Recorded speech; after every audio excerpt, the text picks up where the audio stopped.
السلام علیکم ورحمۃ اللہ وبرکاتہ۔ ہمارے گروپ کے معزز ممبران، آپ سب کو خوش آمدید۔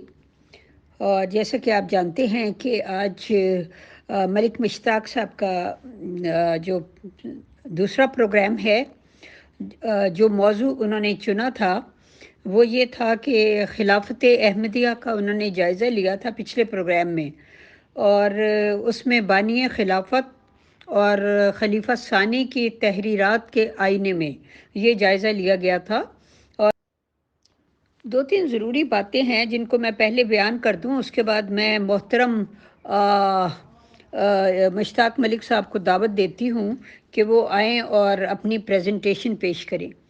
اس میں سے پہلی بات تو یہ ہے کہ پچھلے پروگرام کے بعد ایک صاحب نے بار بار یہ شور مچایا اور یہ پوچھا کہ مشتاق صاحب سے کہ آپ نے یہ کتاب کیوں لکھی، آپ کو نہیں لکھنی چاہیے تھی اور آپ کو اس کو جلا دینا چاہیے وغیرہ وغیرہ۔ میں ان محترم کو، مجھے نہیں پتا وہ گروپ میں اب ہیں یا وہ گروپ چھوڑ گئے ہیں، لیکن میں ان کو یہ جواب دینا چاہتی ہوں کہ دنیا میں ہمیشہ سے محقق، مبصر، مصنف پیدا ہوتے رہے ہیں جن کی شب و روز کی تحقیق اور تالیف اور تصنیف کی وجہ سے اس دنیا نے علم کے میدان میں ترقی کی ہے۔ دنیا کی ان گنت لائبریریاں انمول اور نایاب کتابوں سے بھری پڑی ہیں جو طالب علموں کی پیاس بجھاتی ہیں۔ ہر سوچ و فکر رکھنے والا انسان زندگی کے مختلف پہلوؤں کا غور و فکر سے مشاہدہ کرتا ہے، اور جس میدان میں اس کا ذوق ہو وہ اپنے نظریات اور اپنے مشاہدات کو قلم بند کرتا ہے، ان کو رقم کرتا ہے اور آئندہ آنے والی نسلوں کے لیے اور اپنے زمانے کے لیے محفوظ کرتا ہے۔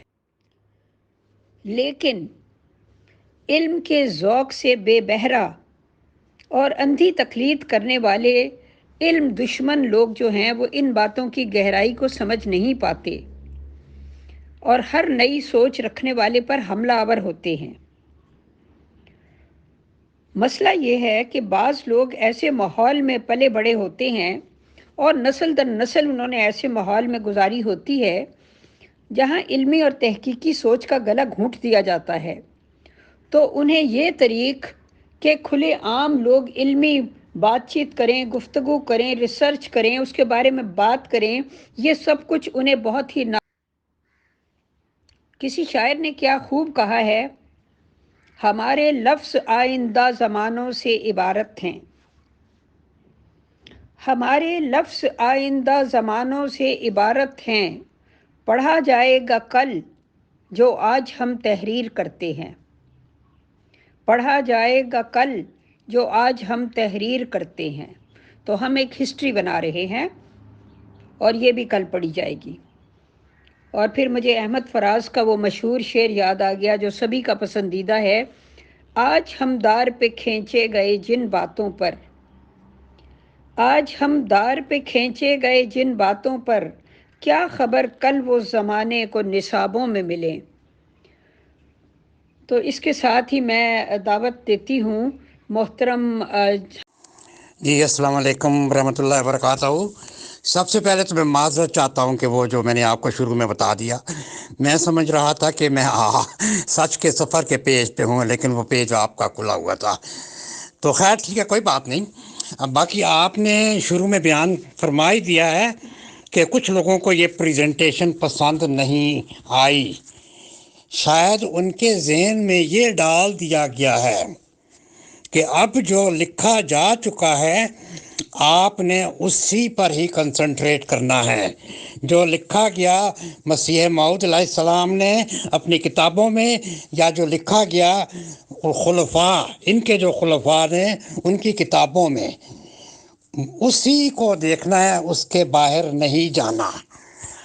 تو ایگزیکٹلی میرے ذہن میں بھی یہی آئیڈیا آیا تھا، کیونکہ میں نے دیکھا تھا کہ جو مسیح موعود نے جو ہمیں تعلیم دی، وہ جو تعلیم یہ لوگ دے رہے ہیں یہ خلفاء، اس سے مطابق ان کے متعلق جن کے بارے میں آپ نے ابھی فرمایا کہ یہ صاحب جو تھے یہ بار بار کہہ رہے تھے کہ یہ آپ نے کیوں کتاب لکھی۔ ابھی تو محترم ان سے میں عرض کرتا ہوں کہ ابھی تو یہ ایک کتاب ہے، ابھی تو اور بھی کتابیں لائن میں لگی ہوئی ہیں جہاں آپ لوگوں نے اختلاف کیا ہے مسیح موعود سے۔ مسیح موعود فتح اسلام میں ایسے لوگوں کے متعلق کہتے ہیں، تحریر کرتے ہیں کہ ایسے لوگ یہ اندھیرے سے پیار اور اجالا سے نفرت کرتے ہیں، روشنی سے نفرت کرتے ہیں۔ اب آپ سمجھ لیں اس ایک چھوٹے سے فقرہ میں مسیح موعود نے ان کی سائیکالوجی، ان کی نفسیات بیان کر دی۔ بہرحال زیادہ اعتراض تو یہی آیا تھا کیونکہ ان کے شاید ذہن میں یہ تھا، کیونکہ میں نے پہلے جو خلیفہ ثانی کے بارے میں جو ان کے کردار پر جو کتابوں سے حوالے دیے تھے، ان کے ذہن میں ابھی بھی یہی تھا کہ شاید یہ کوئی ان کے متعلق، ان کے کردار کے متعلق کو بکواس کرے گا، لیکن نہیں۔ اس کتاب میں جو ہم نے یہ کتاب لکھی ہے بڑی محنت سے، بہت حوالے دے کے، ایک حوالے کے لیے ہمیں مختلف کتابیں جو ہے نا کنسلٹ کرنی پڑیں، تو ان کو ہم نے اس کتاب یعنی قادیانی خلافت میں سمو دیا ہے۔ اور جو علم سے پیار کرنے والے ہیں، یعنی جو روشنی سے پیار کرنے والے ہیں، ان کے لیے یہ واقعی مشعل راہ ہوں گی۔ اچھا، اس میں ہماری طرف سے، ٹیم کی طرف سے اپنے کوئی حوالے نہیں ہیں۔ یہ اگر حوالے ہیں تو روحانی خزائن سے یا جو جماعت احمدیہ کے خلافت کے جو لٹریچر ہے جیسے انوار العلوم سے اور دوسرے کتابوں سے وہ لیے گئے ہیں تاکہ ان کو اعتراض نہ ہو۔ اب اس کے آگے ہم نے حوالہ جات بھی دیے ہیں، لیکن اگر ہم وہ حوالہ پڑھنا شروع کر دیں، جو حوالہ تو وہ بہت دیر۔ جی بالکل، اس وقت یہ اجالا جو ہیں وہ تو ہمارے دماغوں پہ چھا گئی ہیں۔ اللہ پاک ہماری اجالا بہن کی ہر آن حفاظت کرے۔ اللہ پاک آپ کا ہر آن حامی و ناصر ہو۔ ہم بحیثیت آپ کے بھائی کے انشاءاللہ جہاں بھی آپ کی عزت پر یہ حملہ کریں گے، جہاں بھی آپ پر یہ ایسے جہالت میں یہ اٹیک کریں گے، ہم انشاءاللہ ان کا جواب دیں گے۔ یہ ہمارا فرض ہے۔ بالکل یہ اجالا سے نفرت کرتے ہیں۔ یہ مسیح موعود کو آج سے 150 سال پہلے پتہ لگ گیا تھا، اور ان کی جماعت کے متعلق انہوں نے بھی یہی کہا تھا کہ میرے بیت میں آنے والے تو میں اب آتا ہوں اسی موضوع پہ۔ میں نے جو پہلا چیپٹر شروع کیا تھا، میں نے نہیں، اگر میں کہوں گا تو میرے جو دوسرے دوست اس پر کام کر رہے تھے تو ان کے ساتھ یہ ناانصافی ہوگی۔ تو ہم نے سب سے پہلے مسیح موعود کا ویو بیان کیا کہ وہ خلافت سے کیا مراد لیتے تھے۔ تو میں نے آپ کو بتا دیا کہ وہ خلافت سے مراد ایک روحانی خلافت اور ایک انتظامی خلافت۔ روحانی خلافت میں آپ نے فرمایا کہ وہ نبی، رسول، محدث، مجدد یہ سب ہیں، لیکن انتظامی خلافت میں یہ کیا کہتے ہیں، بادشاہ، خلفائے راشدین وغیرہ وغیرہ، ان کی اپنی سلطنت ہوتی ہے۔ مسیح موعود کے زمانے میں مسلمانوں میں ایک، لہذا مسیح موعود کو بخوبی علم تھا کہ جس قسم کی خلافت کا وہ خود دعویٰ کرتے ہیں وہ روحانی خلافت ہے۔ آپ نے ایسی شخص کو جو اس قسم کی خلافت کا دعویٰ کرے اسے امام الزمان کہا، اور امام الزمان ہی مجدد ہی کہلاتا ہے۔ اچھا، آپ نے فرمایا کہ یہ اللہ پاک سے الہام پا کر یہ کھڑے ہوتے ہیں، اور مجدد وہ ہے جو جس سے مجدد کے بارے میں آپ نے فرمایا ہے کہ ہمارے نبی کریم صلی اللہ علیہ وسلم نے امام الزمان کی ضرورت ہر ایک صدی کے لیے قائم کی ہے، اور صاف فرما دیا کہ جو شخص اس حالت میں کہ خدا تعالیٰ کی طرف سے آئے کہ اس نے اپنے زمانہ کے امام کو شناخت نہ کیا، وہ اندھا آئے گا اور جاہلیت کی موت مرے گا۔ اور یہ تمام حوالہ جات ضرورت الامام سے لیے گئے ہیں، جیسے یہ حوالہ میں نے ضرورت الامام صفحہ 4 سے لیا ہے۔ پھر مسیح موعود آگے فرماتے ہیں، چونکہ وہ خود اپنے آپ کو امام الزمان کہتے تھے، تو یہ فرماتے ہیں کہ امام الزمان کے لیے محض متقی اور صاحب الہام ہونا کافی نہیں۔ آپ نے فرمایا ہے کہ اس کے لیے متقی، صاحب الہام اور علم، جب تک یہ 3 چیزیں نہیں ہوں گی وہ امام الزمان نہیں کہلا سکتا۔ اور آپ نے یہ بھی فرمایا ہے آگے چل کے کہ امام الزمان ہی اور یہی امام الزمان ہے جو کہ سب سے بڑا عالم دین ہے، یہ علم کی زیادتی کے باعث امام الزمان کہلاتا ہے، اور یہی شخص ہے جو بیعت لینے کا مجاز ہوتا ہے، اور اسی کو ہم امام الزمان کہتے ہیں۔ اور یہی امام الزمان آگے جا کے فرماتے ہیں کہ صحیح عالم دین اور اپنے مریدوں کو علم سکھاتا ہے۔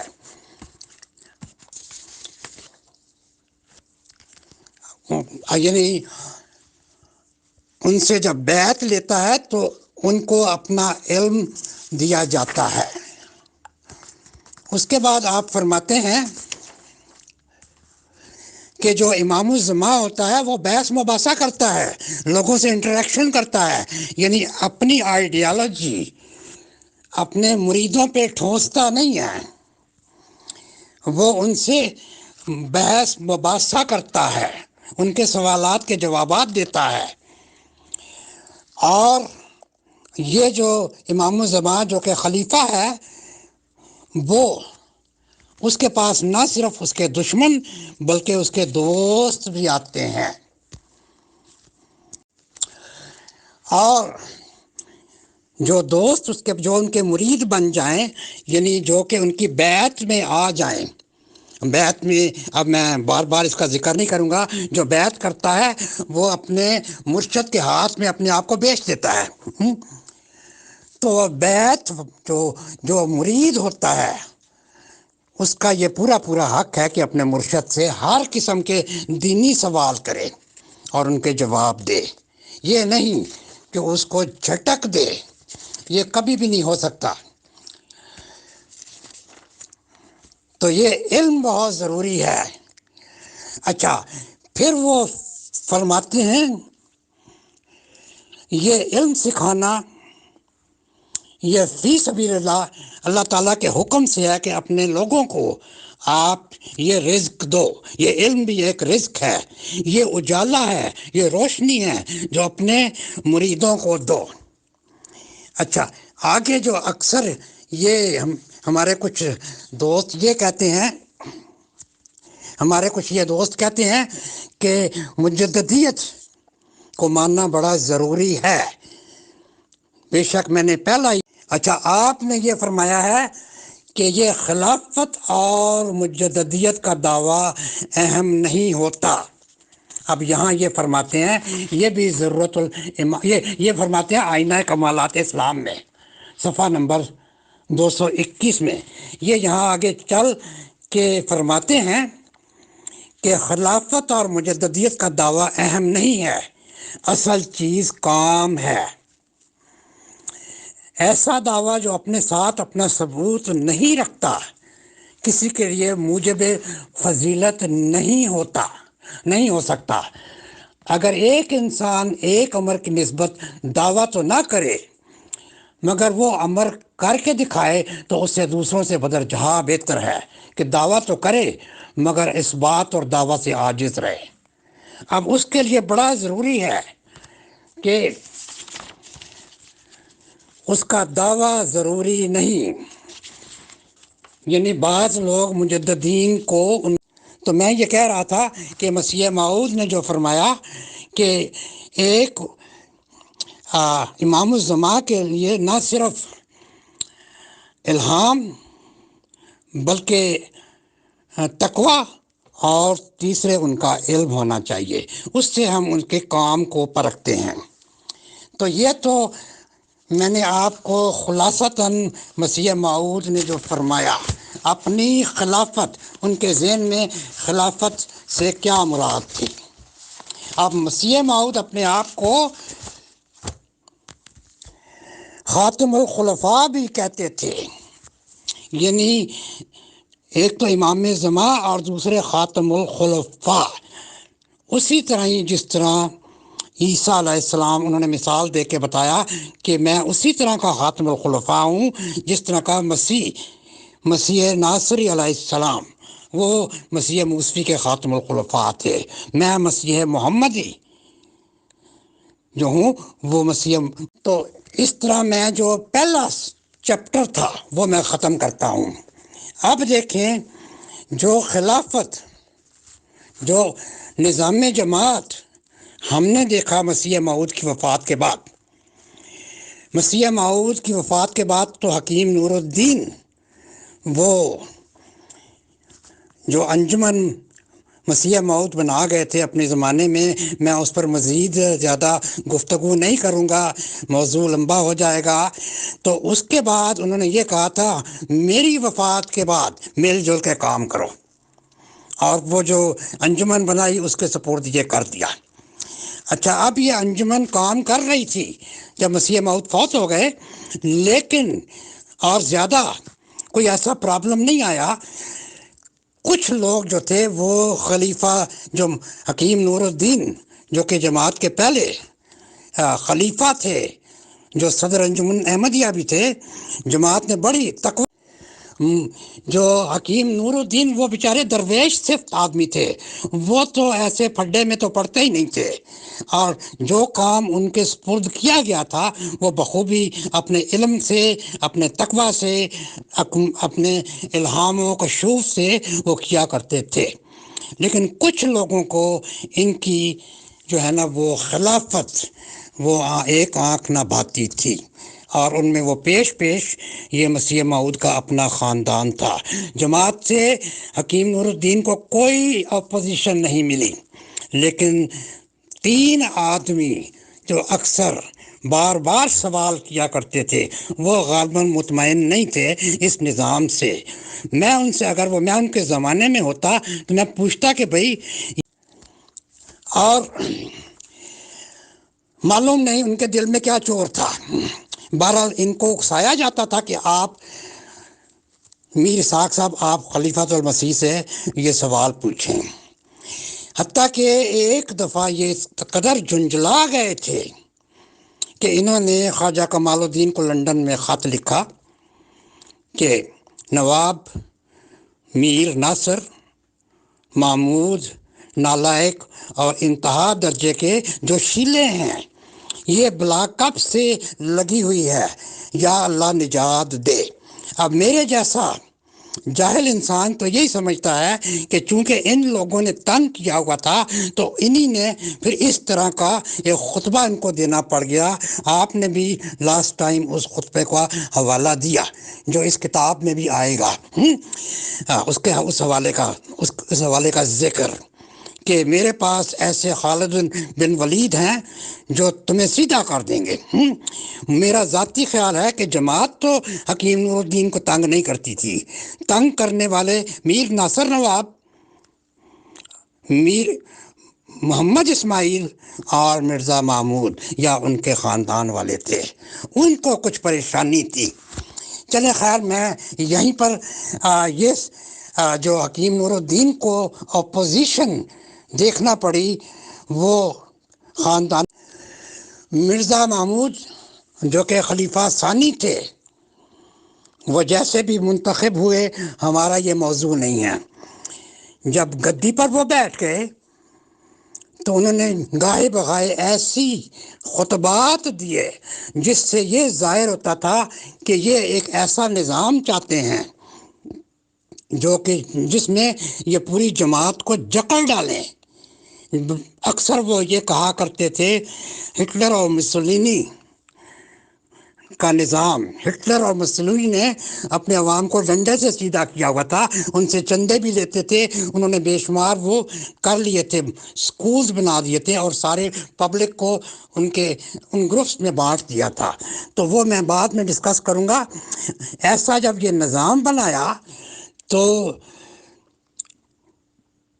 انہوں نے ایک مضمون لکھا، یہ مضمون انوار العلوم جلد 14 صفحہ نمبر 515 میں ہے۔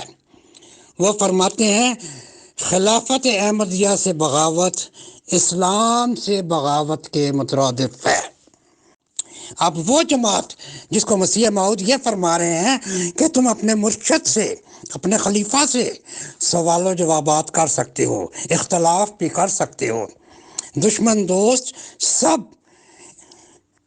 سوال و جواب کر سکتے ہیں، لیکن یہ تو کہتے ہیں جی سوال ہی پیدا نہیں ہوتا۔ اگر تم خلیفہ سے مخالفت کرو گے، خلیفہ سے بغاوت کرو گے، تو اس کا مطلب ہے تم اسلام سے بغاوت کرو گے۔ پھر یہ فرماتے ہیں آگے، دیکھیں انہوں نے کیسے اپنے لوگوں کو، کیسے اپنے پیروکاروں کو پروگرام کیا، جو کہ مسیح موعود نے کبھی بھی اپنے پیروکاروں کو اس طرح زبردستی جبرن پروگرام نہیں کیا تھا۔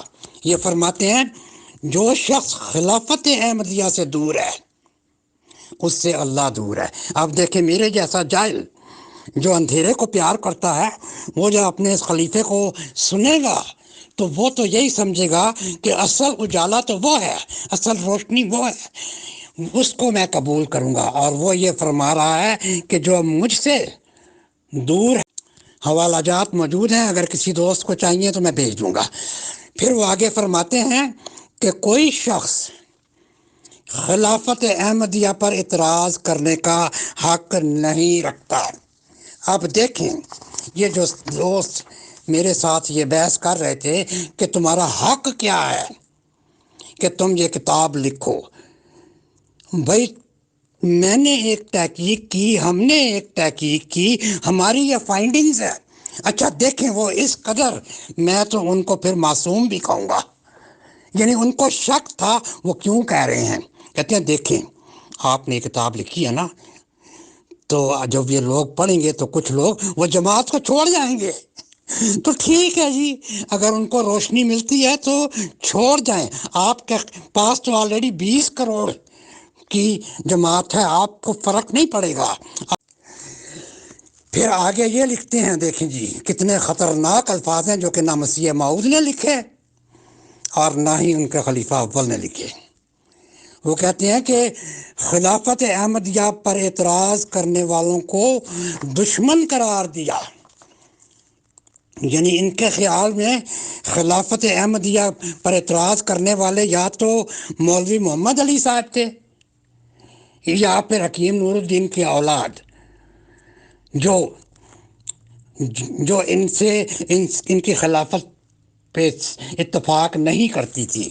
تو ان کو کہہ دیا کہ جو اب میرے جیسا جاہل ان کا ایک پیروکار ہے، میرا ایمان کمزور ہے، میں سمجھتا ہوں یہ میرے سامنے جو کھڑا ہوا ہے یہ خدا کا نمائندہ ہے، یہ تو یہ کہہ رہا ہے کہ جو میرے خلاف جائے گا وہ خدا کے خلاف ہوگا، اور جو مجھے چھوڑے گا اس کو سزائیں دی جائیں گی، سخت سے سخت۔ اب وہ سخت سے سخت سزائیں وہ کیا دے سکتے تھے؟ اخراج کر سکتے تھے، مار پٹائی کر سکتے تھے۔ اس کے لیے انہوں نے تنظیمیں بنائی تھیں، میں آگے جا کے ان کا بھی ذکر کروں گا کہ وہ ان تنظیموں کے ذریعے یہ اپنے پیروکاروں کو، جو میرے جیسے بیچارے کمزور ہوتے تھے، جاہل ہوتے تھے، جن تک یہ روشنی علم کی نہیں پہنچی تھی، تو ان سے ہم ڈرتے تھے، ہمارے پاؤں کا ہماری ٹانگیں کانپتی تھیں۔ یہ چیز انہوں نے ہندوؤں سے سیکھی۔ مسیح موعود نے کتاب لکھی ہے شانہ حق، اس میں یہ بتاتے ہیں کہ جو لالے ہیں وہ کس طرح، جو ان کے جو کیا ہوتے ہیں، جو ان کے یہ ان کو کیا کہتے ہیں، جو ان کے مولوی مربی ہوتے ہیں، پنڈت، وہ پنڈت ان کو کیسے جکڑ کے رکھتے ہیں، وہ یہی دھمکیاں دیتے ہیں کہ تم نے اگر ہمارے حلقہ سے جانے کی کوشش، آگے یہ دیکھیں، یہ کتنا خوفناک بیان ہے جو آج تک نہ مسیح موعود نے دیا تھا اور نہ ہی ان کے پہلے جانشین حضرت حکیم نور الدین نے دیا تھا۔ یہ فرماتے ہیں جماعت احمدیہ کے مخالفین کو کچلنا ہر احمدی کا فرض ہے۔ اب یہ دیکھ لیں یہ کس طرح کچلتے ہیں، یہ مار بھی دیتے ہیں۔ ہمارے علم میں ایسے بھی ہیں جیسے فخر الدین ملتانی شہید اور دوسرے جنہوں نے مرزا محمود کے کردار کے متعلق کوئی باتیں کی، ان کو کچل کے رکھ دیا، ان کو مار دیا، مروا دیا۔ تو یہ وہ کرتے ہیں، اور پھر آگے یہ کہتے ہیں کہ جس روز یہ مر جائیں گے، یعنی خلافت احمدیہ کے مخالفین کی تباہی ہمارے لیے عید کا دن ہوگا۔ یہ انتظار کر رہے ہیں، یہ انتظار کر رہے ہیں کہ جس دن یہ مخالفت۔ آگے پھر یہ فرماتے ہیں مولانا محمد علی کے متعلق، یہ جب ان کا جب انتخاب ہو رہا تھا 1914 میں، تو اس کے متعلق یہ بتاتے ہیں، مرزا محمود لکھتے ہیں، یہ تقریر جلسہ چالانہ 27 نومبر 1914 کو، یہ برکات خلافت میں ہے، انوار العلوم جلد دوئم صفحہ 167-68۔ تو یہ فرماتے ہیں کہ اگر اس روز مولوی محمد علی کو مار بھی پٹتی تو کوئی حرج نہ تھا۔ یعنی یہ دیکھو، یہ ان کا پلان، یہ کہتے ہیں کہ میں کہتا ہوں اس وقت جب کہ مولوی محمد علی صاحب کچھ کہنے کے لیے کھڑے ہوئے تو اس کو کہا گیا کہ بیٹھ جاؤ، اس سے ان کی حد تک ہوئی۔ میں کہتا ہوں اس وقت اگر پھر آگے فرماتے ہیں کہ خلافت احمدیہ کا باغی ذلیل اور تباہ کیا جائے گا۔ یہی تو آج وہ لوگ جو ان کے کرتوتوں کو دیکھ کر، ان کے اس نظام کو دیکھ کر، جو کہ میں سمجھتا ہوں یہ فرعونی نظام ہے، اس سے دور ہوتے ہیں، تو وہ کہتے ہیں وہ ذلیل و خوار ہوگا۔ اس کے بعد ایک اور، وہ خلافت کے بارے میں تو نہیں، وہ کہتے ہیں جھوٹے نبی، وہ کہتے ہیں اسلامی حکومت میں جھوٹے مدعی خلافت کو قتل کرنے کا حکم ہے۔ رسول کریم کا وہ حوالہ دے کے فرماتے ہیں، یہ الفضل 26 جولائی 1919 میں، کہ رسول کریم صلی اللہ علیہ وسلم نے فرمایا خلیفہ ہو تو جو پہلا ہو اس کی بیعت کرو، جو بعد میں دوسرا پہلے کے مقابلت پر کھڑا ہو جائے، جیسے لاہور میں ہے۔ اب لاہور میں تو کسی نے ایسا کوئی خلافت کا دعویٰ نہیں کیا، محمد علی نے تو یہ نہیں کبھی بھی کہا کہ میں تیرے مقابلے میں خلیفہ ہوں۔ یہ کہتے ہیں کہ اگر وہ بھی کھڑا ہو جائے تو اس کو قتل کر دو، بلکہ قتل کا حکم تب ہے جب سلطنت اپنی ہو۔ اب اچھا جی، آگے پھر دیکھیں، یہ جو اپنی خلافت کہتے ہیں کہ خلافت پر ایمان لانا قرآن سے بھی ثابت ہے، اور یہ آیت استخلاف سے کا حوالہ دیتے ہیں۔ وہ آیت استخلاف کی سورہ نور، یعنی سورہ نور آیت نمبر 55، وہ فرماتے ہیں وَعَدَ الَّذِينَ آمَنُوا مِنْكُمْ وَعَمِلُوا الصَّالِحَاتِ لَيَسْتَخْلِفَنَّهُمْ فِي الْأَرْضِ، کہ خلیفہ کی اطاعت بھی قرآن مجید میں ہے، حالانکہ یہ غلط ہے۔ ایمان بالخلافت جو کہ اولو الامر میں آتا ہے وہ مشروط ہے، صرف اللہ اور اللہ کے رسول کی خلافت ہے۔ یعنی یہ اس طرح اپنے جماعت کو اس طرح یہ میں تو یہی کہوں گا یہ چکر دے رہے تھے کہ جی مجھ پہ ایمان، خلافت پہ ایمان لاؤ۔ میں نے اکثر یہ ان کے بڑے نغمے سنے ہیں، یہ اپنے ان کی وہ ناصرات پڑھتی ہیں اور جو بھی ہیں، وہ خلافت پہ ہمارا ایمان ہے، یہ ہر ایک تنظیم کی جان ہے۔ یہ بات قرآن مجید میں کہیں نہیں لکھی ہوئی۔ ہمارا ایمان، یہ ہماری طرف سے یہ تبصرہ ہے کہ مرزا محمود کی یہ تفسیر سراسر غلط ہے۔ دین سے مسلمانوں کا دین مراد ہے، خلافت ان کی خلافت نہیں ہے۔ اسلامی خلافت کی بھی اطاعت ضروری نہیں ہے۔ ہاں دین یعنی جس میں قرآن مجید اللہ تعالیٰ کی کتاب اور اللہ تعالیٰ کے رسول پر ایمان ہے وہ ہے۔ انہوں نے وہ چکر میں ہمیں یہ کہا نہیں جی خلافت پر بھی آپ نے ایمان لانا ہے، مجھے آج میرا گلا بھی آپ کاٹ دیں تو میں کہوں گا نہیں تم جھوٹ بولتے ہو، میرا خلافت پہ بالکل بھی۔ آگے یہ فرماتے ہیں کہ خلافت احمدیہ پر ایمان لانا فرض ہے۔ اب یہ فرض قرآن مجید سے ثابت کر دیں یا احادیث سے ثابت کر دیں، کیونکہ وہ لکھتے ہیں کہ خلافت پر جو ایمان نہیں لاتا میرے جیسا، میں اپنی مثال خود دیتا ہوں، میں کسی کی مثال نہیں دیتا، انکار کرنے والا مومن نہیں ہوں۔ خلافت کی اطاعت میں زندگی کا ہر لمحہ بسر کرو۔ جی یہ تو ہم ان کی اطاعت میں زندگی بسر کریں گے تو پھر ہمارا تو کچھ بھی نہیں رہے گا، یہ تو ہمیں ہر چیز سے خالی کر رہے ہیں، ہمارا ایمان بھی لوٹ رہے ہیں، ہم جو چند ٹکے کماتے ہیں اپنے بچوں کے لیے وہ بھی لے رہے ہیں، یہ تو خالی کر رہے ہیں۔ تو ہم کیسے ان پہ ایمان لائیں گے؟ ہم تو اعتراض کریں گے، اور مسیح موعود نے فرمایا ہے کہ اپنے امام سے آپ ہر سوال کر سکتے ہیں، یہ تو سوال کا ہمیں حق ہی نہیں دیتے۔ اور پھر آگے یہ فرماتے ہیں کہ خلیفہ خدا بناتا ہے۔ یہ دیکھیں یہ بہت بڑا ایکسٹینسولی یہ آپ یہ خود ہی یہ فرما رہے ہیں کہ خلیفہ جو ہے وہ خدا بناتا ہے۔ پھر جب ان سے پوچھا جاتا ہے اس کے لیے پھر کمیٹی کی کیا ضرورت ہے، خلافت کمیٹی، اس کے متعلق چوہان صاحب نے بڑے تفصیل سے بیان کر دیا، میں سمجھنا ہوں وہ بالکل صحیح بیان کر رہے ہیں اس معاملے میں۔ پھر ان سے جب پوچھا جاتا ہے مسرور صاحب سے، یہ کہتے ہیں جی ہماری خلافت اور عیسائیوں کی خلافت یعنی اس میں جو پوپ ہوتا ہے اس کا انتخاب وہ ایک ان کی الیکٹورل کمیٹی کرتی ہے، اور جب وہ منتخب ہو جاتا ہے اس کے بعد وہ چرچ سے دھواں نکلتا ہے تو پتہ لگتا ہے جی خلیفہ منتخب ہو گیا، پوپ منتخب ہو گیا۔ اور ہماری خلافت میں ہمارا جو خلیفہ ہے وہ بغیر دھوئیں کے منتخب ہوتا ہے۔ میں سمجھتا ہوں اس بارے میں جناب چوہان صاحب نے بہت اچھی طرح سے یہ ایکسپلین کر دیا۔ پھر آپ نے یہ کہا ہے کہ آپ کا الہام ہے، یہ دیکھیں مرزا محمود کہتے ہیں کہ آپ کا الہام ہے کلیسا کی طاقت کا نسخہ۔ یہ مرزا محمود جب یہ کہتے ہیں کہ تم ان کی پیروی کرو، ان کی طرح بناؤ، تو یہ کہتے ہیں کہ اس الہام میں جو کہ آیت استخلاف میں ہے کہ کہتے ہیں اس الہام میں اس طرف اشارہ کر دیا گیا ہے اور بتایا گیا ہے کہ جس طرح وہ لوگ یعنی عیسائی لوگ اپنا خلیفہ منتخب کرتے ہیں، اسی طرح یا اس کے قریب تم بھی اپنے لیے خلافت کا انتخاب کرو۔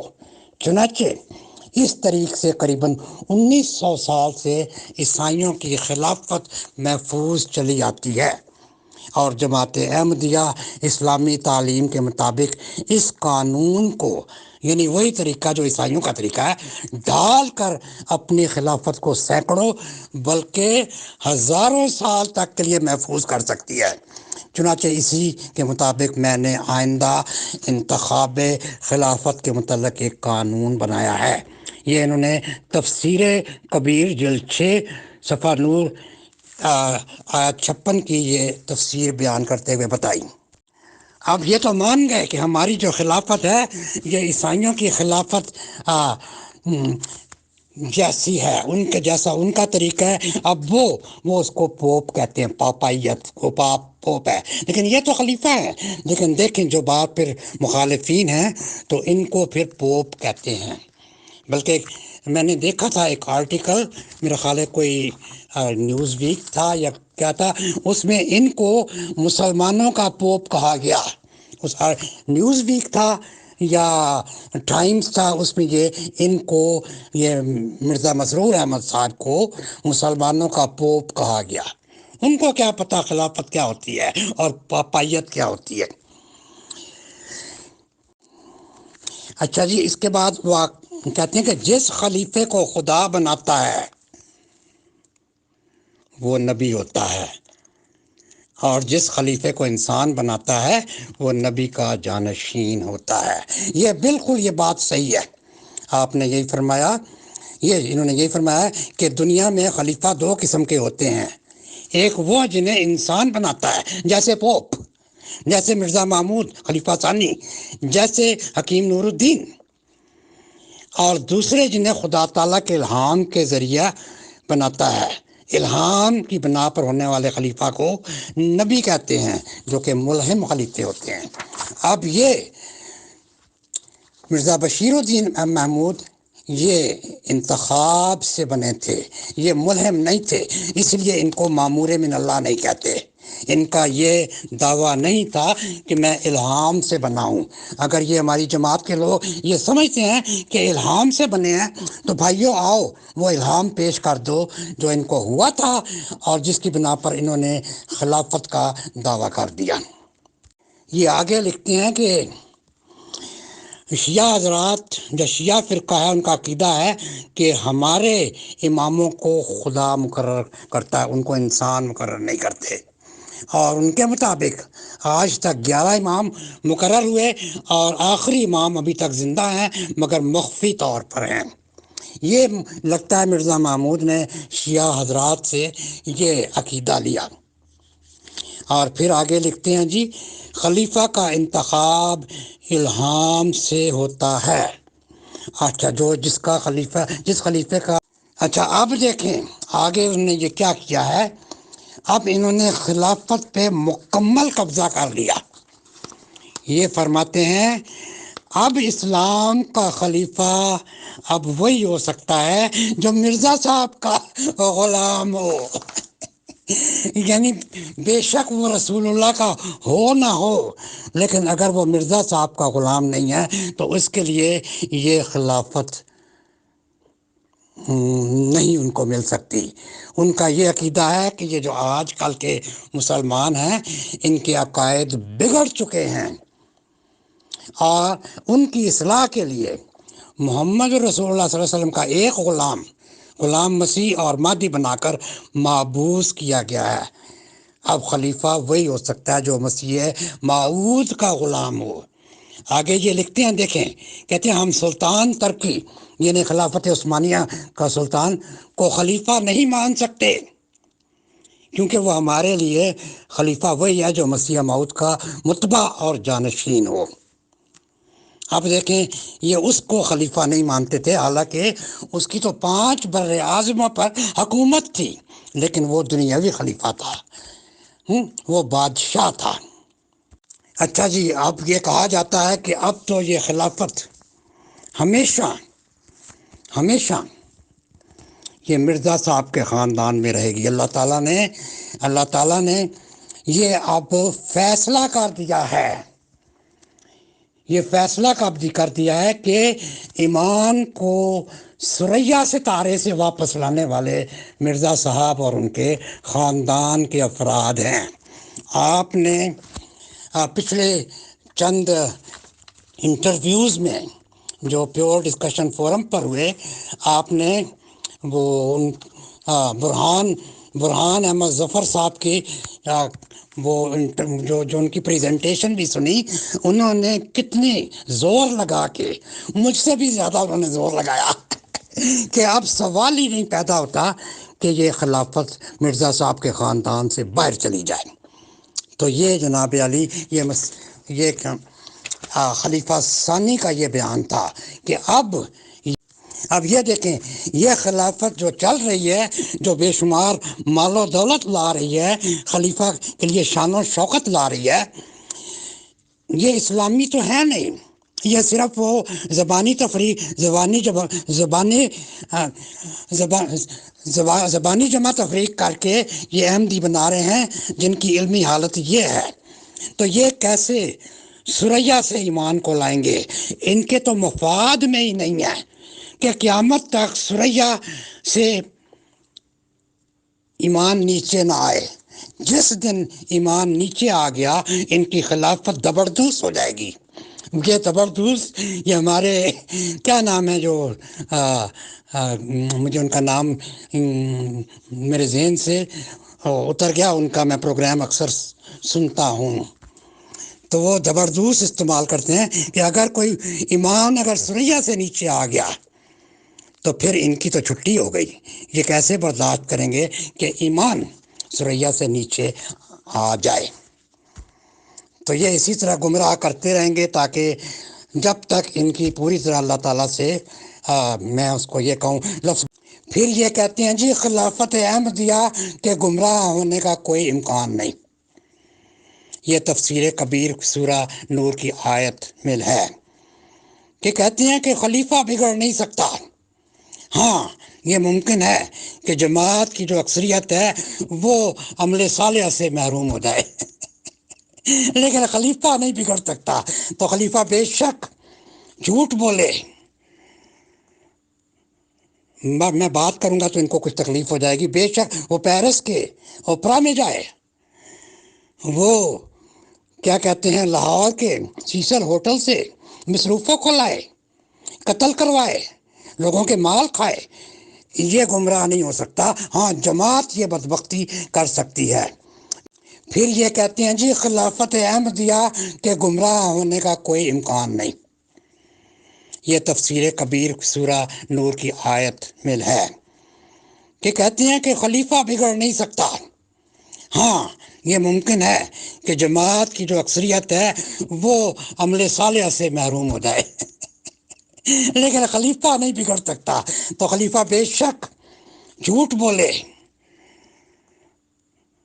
میں بات کروں گا تو ان کو کچھ تکلیف ہو جائے گی، بے شک وہ پیرس کے اوپرا میں جائے، وہ کیا کہتے ہیں لاہور کے سیسل ہوٹل سے مصروفوں کو لائے، قتل کروائے، لوگوں کے مال کھائے، یہ گمراہ نہیں ہو سکتا، ہاں جماعت یہ بدبختی کر سکتی ہے۔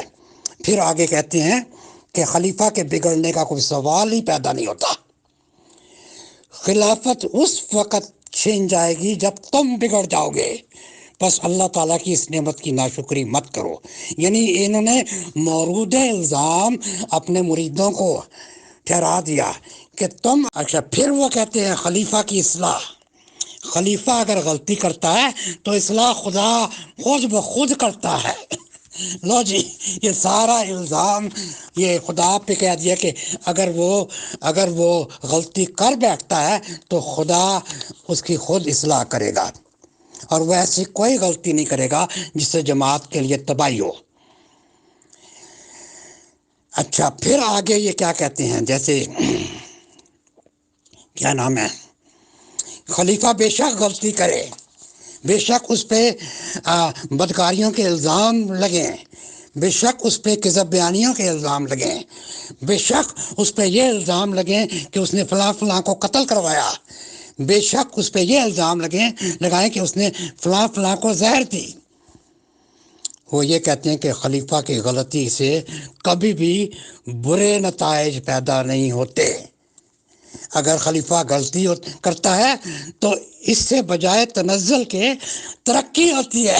اللہ جی یہ بڑا اچھا، یہ مجھے نہیں سمجھتا۔ پھر آگے یہ کہتے ہیں کہ خلیفہ کی غلطی سے دین نہیں خراب ہوتا، یہ پوائنٹ تو میں پہلے بھی کہہ گیا ہوں کہ دین کو کوئی نقصان نہیں پہنچا۔ خلیفہ بے شک پیرس کے کنجر خانے میں چلا جائے، خلیفہ بے شک مصروفوں کو لے آئے، خلیفہ بے شک وہاں قتل و غارت کروا دے قادیان میں اور ربوہ میں، اس سے دین نہیں خراب ہوتا۔ پھر آگے کہتے ہیں کہ ذاتی معاملات میں بھی امام کی اطاعت کرنا فرض ہے۔ یعنی یہ ذاتی، جیسے میرا اگر اختلاف میری بیوی سے ہوتا ہے، بچے سے ہوتا ہے، تو میرا امام کہتا ہے کہ اس بیوی کو طلاق دے دو، اور میں آگے سے ڈٹ جاتا ہوں کہ میں کیوں اس بیچاری کو طلاق دوں۔ یہ کہتے ہیں نہیں، یہ بڑی خطرناک غلطی ہے۔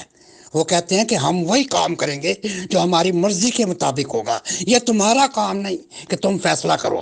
یعنی بیوی وہ میری ہے، اس کا فیصلہ میں یا میری بیوی کر سکتی ہے، اور تم تیسرے بندے کون ہوتے ہو؟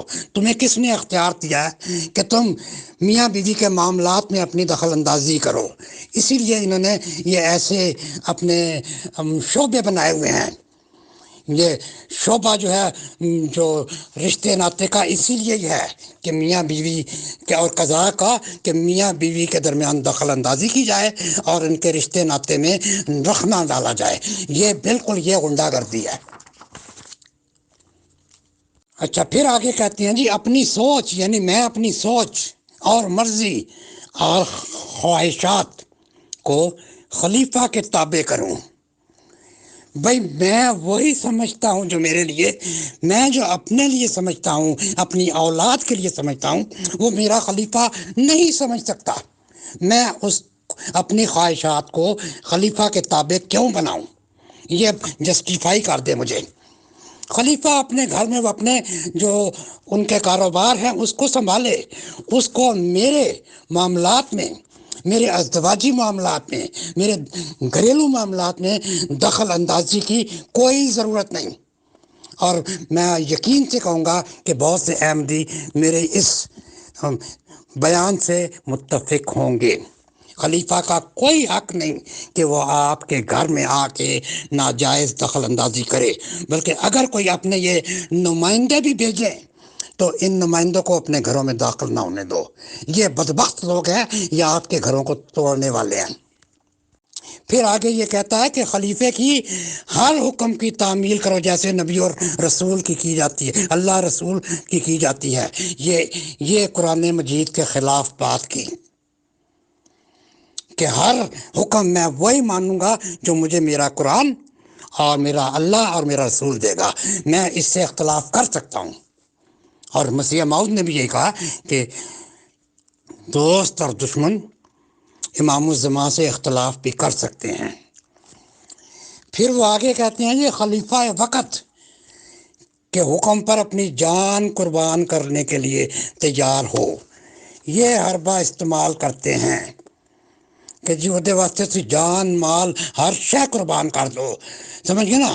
یہ وہ ہے جو میں سمجھتا ہوں جو ٹیررسٹ ہیں نا، وہ اس طرح اپنے وہ ان کو تیار کرتے ہیں، ان کو کیا کہا جاتا ہے جو بم لگا کے پھاڑ دیتے ہیں، جو بھی وٹ ایور میرے ذہن میں نہیں آ رہا، یا ان لوگوں کو مار دینا، کہ اس کے لیے اپنی جان مال جان بھی قربان کر دو۔ پھر آگے کہتے ہیں سال میں ایک دن خلافت ڈے بھی منایا کرو۔ آپ بتاؤ، اس لیے تو یہ مناتے ہیں کہ چھوٹے بچوں کو وہاں سے ٹریپ کریں خلافت۔ تو یہ غالباً انہوں نے شیعہ حضرات سے یہ لیا ہے۔ وہ کہتے ہیں کہ جس طرح شیعہ حضرات تعزیہ نکالتے ہیں تاکہ قوم کو شہادت حسین علیہ السلام کا واقعہ یاد رہے، اسی طرح میں بھی خدام کو نصیحت کرتا ہوں کہ وہ سال میں ایک دن خلافت۔ پھر آگے یہ کہتا ہے کہ خلیفے کی ہر حکم کی تعمیل کرو جیسے نبی اور رسول کی جاتی ہے، اللہ رسول کی جاتی ہے۔ یہ قرآن مجید کے خلاف بات کی کہ ہر حکم میں وہی مانوں گا جو مجھے میرا قرآن اور میرا اللہ اور میرا رسول دے گا، میں اس سے اختلاف کر سکتا ہوں۔ اور مسیح موعود نے بھی یہی کہا کہ دوست اور دشمن امام الزمان سے اختلاف بھی کر سکتے ہیں۔ پھر وہ آگے کہتے ہیں یہ خلیفہ وقت کے حکم پر اپنی جان قربان کرنے کے لیے تیار ہو، یہ حربہ استعمال کرتے ہیں کہ جی وہ واسطے سے جان مال ہر شے قربان کر دو، سمجھ گئے نا؟ یہ وہ ہے جو میں سمجھتا ہوں جو ٹیررسٹ ہیں نا، وہ اس طرح اپنے وہ ان کو تیار کرتے ہیں، ان کو کیا کہا جاتا ہے جو بم لگا کے یہ قرآن کے خلاف بات کرتے ہیں۔ خلیفہ اول الامر کا قائم مقام نہیں ہے بلکہ رسول کا قائم مقام ہے۔ اچھا جی، یہ دیکھیں، خلیفہ رسول کا قائم مقام ہے، اول الامر کا قائم مقام نہیں ہے۔ اگر یہ جو حضرت صاحب نے سر الخلافہ پڑھی لکھی تھی، وہ انہوں نے پڑھی ہو تو انہوں نے صاف فرمایا ہے کہ آنے والا خلیفہ پہلے خلیفے کا جانشین ہوتا ہے، اور انہوں نے مثال یہی دی کہ رسول پاک کے بعد جو پہلے خلیفہ تھے وہ خلیفۃ الرسول ان کو کہلائے، حضرت ابوبکر۔ جب دوسرے خلیفہ مقرر ہوئے تو ان کو خلیفۃ الرسول کہا گیا، کہ خلیفۃ الرسول کا خلیفہ۔ پھر جب تیسرے خلیفہ حضرت عمر تو لوگوں نے کہا ہم کب تک یہ خلیفہ کی گردان کرتے رہیں گے، تو انہوں نے خلیفۃ الرسول نے فرمایا کہ آپ امیر المومنین کہہ دیا کریں، بات ختم ہو جاتی ہے۔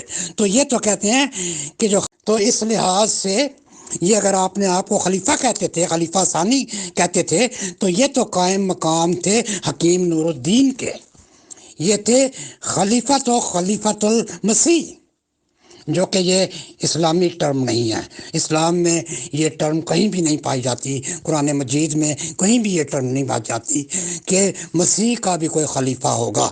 خلیفۃ المسیح یہ انتہائی جاہلانہ ٹرم ہے، اسی لیے لاہوری جماعت ان کو خلیفہ نہیں مانتے۔ سمجھ؟ ہاں، مرزا صاحب نے اپنے آپ کو مسیح کہا ہے تو ان کو خلیفۃ المسیح تو کہہ دیں، ٹھیک ہے، لیکن اس کے بعد جو ہے نا آئندہ آنے والے خلیفے وہ خلیفوں کے خلیفے ہیں۔ اس کے بعد یہ فرماتے ہیں کہ دنیاوی اولو العمر گمراہ ہو سکتے ہیں، یعنی جو دنیاوی اولو العمر ہیں بادشاہ جیسے ہوتے ہیں، مگر دینی اولو العمر یعنی خلفاء گمراہ نہیں ہو سکتے۔ لیکن یہ تو اپنے آپ کو دینی اولو العمر کہتے ہیں، مرزا بشیر الدین نے اپنے آپ کو دینی اولو العمر کہا ہے، تو یہ تو گمراہ ہو گئے ہمارے سامنے۔ یہ کیا کرنے گئے تھے پیرس کے کنجر خانے میں، یہی بتا دیں۔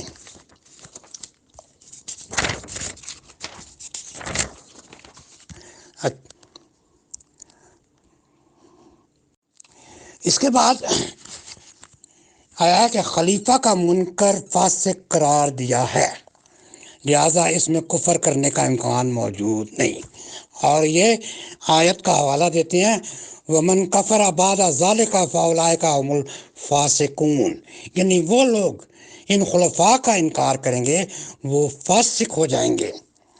اب بتاؤ، یہ روحانی خلفاء ہیں جن کا انکار وہ فسق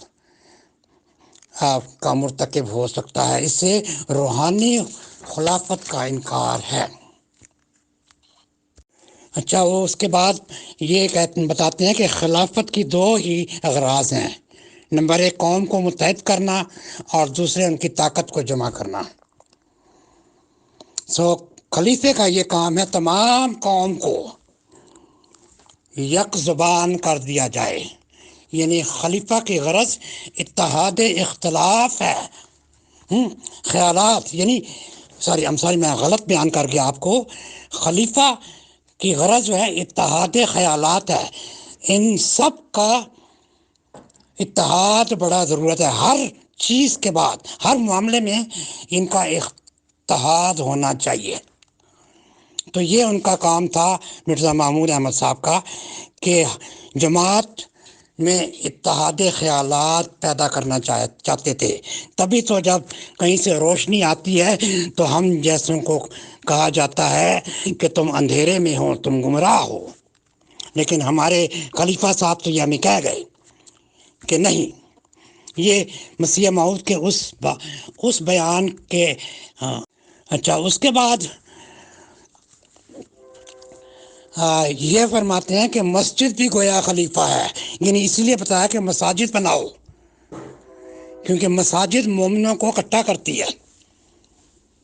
پھر اس کے بعد یہ بتاتے ہیں کہ باپ کے بعد بیٹے کو خلیفہ بننے کا حق نہیں۔ اچھا جی، یہ مرزا بشیر الدین محمود احمد برکات خلافت کے صفحہ 19 پر فرماتے ہیں، میں تو یہ جائز ہی نہیں سمجھتا کہ باپ کے بعد خلیفہ بیٹا ہو، بیٹا خلیفہ بنے۔ ہاں، اگر خدا تعالیٰ معمور کر دے تو یہ الگ بات ہے، اور حضرت عمر کی طرح میرا بھی یہی عقیدہ ہے کہ باپ کے بعد بیٹا خلیفہ نہیں ہونا چاہیے۔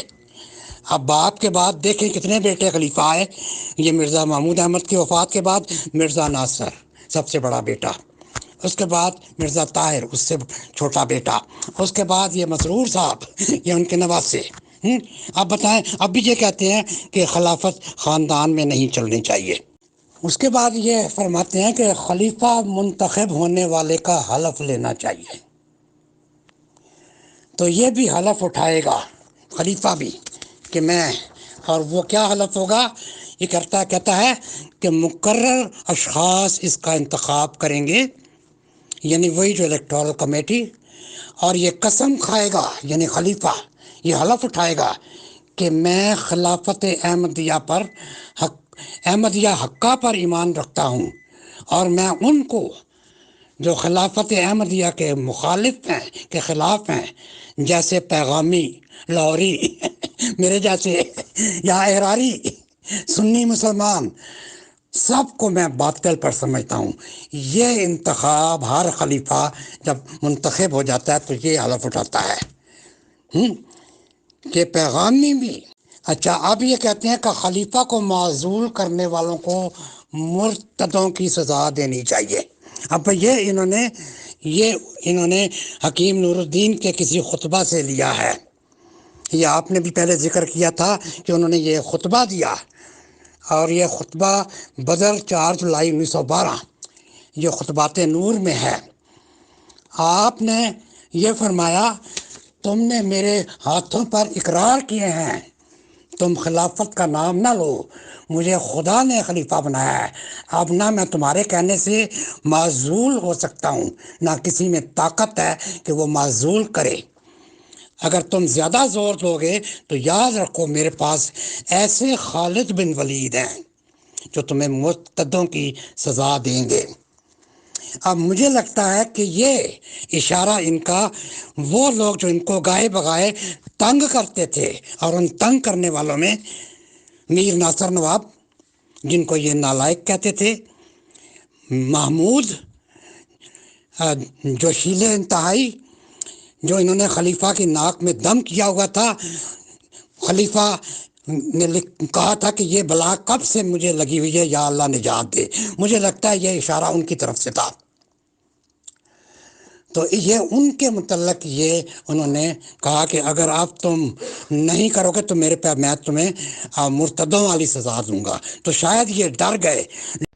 جی محترم مشتاق صاحب، آپ نے بہت ہی محنت سے اپنی پریزنٹیشن تیار کی، لیکن ظاہر ہے کہ یہ تو ایک مسلسل جاری رہنے والا سلسلہ ہے۔ فی الحال میرا خیال ہے کہ ابھی آپ کو اس بک کی کچھ اور اقساط بھی کرنی ہوں گی، تو انشاءاللہ وہ پھر آپ سے اگلے ہفتے میں کسی وقت پروگرام رکھ لیں گے۔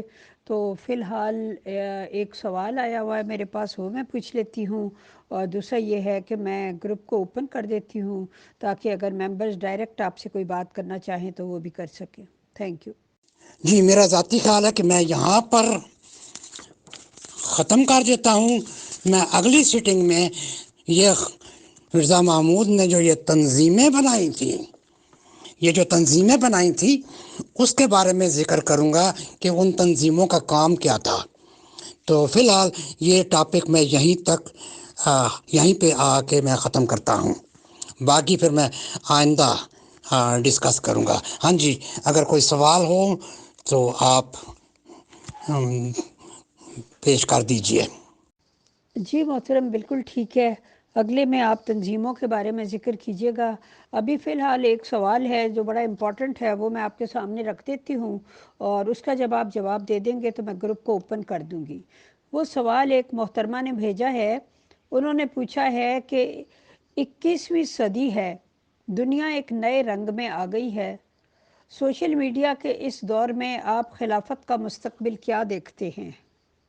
جی محترمہ، اگر آپ کا سوال ہے اور میری جو صلاحیت ہے وہ اتنی ہے، اس قابل ہوں میں کہ جواب دے دوں تو میں دے سکوں۔ یاد رہے، میں اپنے دوستوں کو بتا دوں، اپنے سامعین کو بتا دوں کہ میں کوئی مربی نہیں ہوں، میری کوئی جو تربیت ان راہوں میں نہیں ہوئی، میری تربیت کوئی جماعت نے نہیں کی، میری تربیت وہ کی ہے، نہ ہی میں خلیفہ کے انڈر رہ کے یہ میں نے جو ان کے وہ اصول وہ سیکھے ہیں، میں نے تو جو پڑھا ہے میں اسی پہ عمل کرتا رہوں۔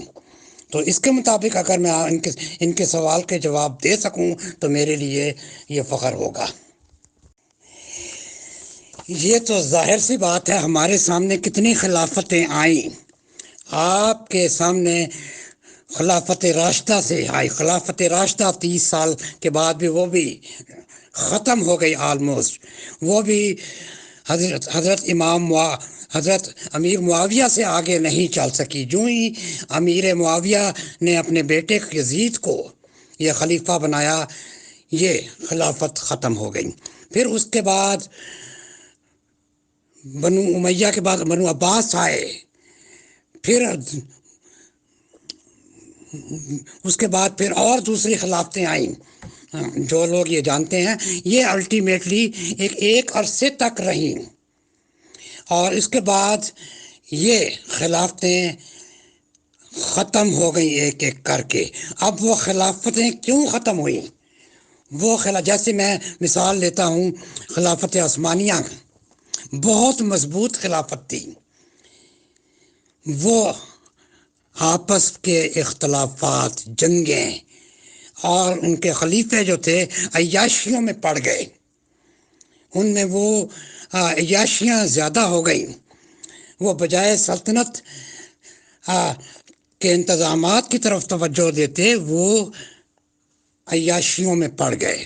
چلیں وہ تو دنیاوی خلیفے تھے، اب ان کا تو روحانی خلافت کا یہ کلیم ہے، اور یہ اچھے روحانی خلیفے ہیں کہ یہ دنیاوی عیش و آرام کی طرف جا رہے ہیں، یہ زوال پر ہی پذیر ہیں۔ یہ الٹیمیٹلی میرا بھی یہ خدشہ ہے کہ یہ اب ان کا آخری وقت ہے، اور یہ ان کے جو مرزا محمود احمد کے بھائی مرزا بشیر احمد نے بھی ایک کتاب لکھی تھی جس میں اسی کا ذکر کیا تھا کہ یہ جی میں نے کیا آپ کے سوال کا جواب دے دیا؟ ویسے میں آپ کو بتا دوں، جس دن مرزا مسرور کا کوئی بیٹا خلیفہ بن گیا یا مرزا مسرور کے خاندان کا کوئی بھی فرد بن گیا، اس دن جماعت ان سے آلریڈی بدظن ہو چکی ہے، ان کو شبہات تو پتہ لگ گئے ہیں، پڑھ گئے ہیں، شبہات ان کے دلوں میں آ چکے ہیں کہ یہ کوئی روحانی خلافت نہیں ہے، یہ خاندانی گدی ہے، یہ مال بنانے والی گدی ہے۔ تو مال بنانے والی گدی تو پھر زوال پذیر ہوتی ہی ہے۔ میرا خیال ہے کہ میں پھر یہیں پر ختم کرتا ہوں، اگر کوئی اور سوال ہے تو اس کا بھی اگر میں جواب دے سکوں تو ضرور دوں گا۔ جی میرا خیال ہے کہ میں نے تو جواب دے دیے ان کے اس سوال کا، تو میں نے یہی اپنا ویو یہ بیان کیا تھا کہ یہ خلافت زوال پذیر ہے، یہ ایک گدی بن چکی ہے، یہ خاندانی کاروبار ہے، لوگ اس سے بدظن ہوتے جا رہے ہیں، یہ کوئی روحانی، ان میں روحانیت نہیں ہے۔ آپ دیکھ لیں ان احمدیوں کے کیا یہ کیسی ان کی تربیت ہے، یہ تو گالیاں نکالتے ہیں، یہ روشنی سے تو نہیں پیار کرتے، یہ اندھیرے سے پیار کرنے والے ہیں۔ اجالا صاحبہ یہ آپ سے نفرت کریں گے کیونکہ آپ کے مقابلے میں ان کو اندھیرا چاہیے۔ جی محترم، بہت بہت شکریہ۔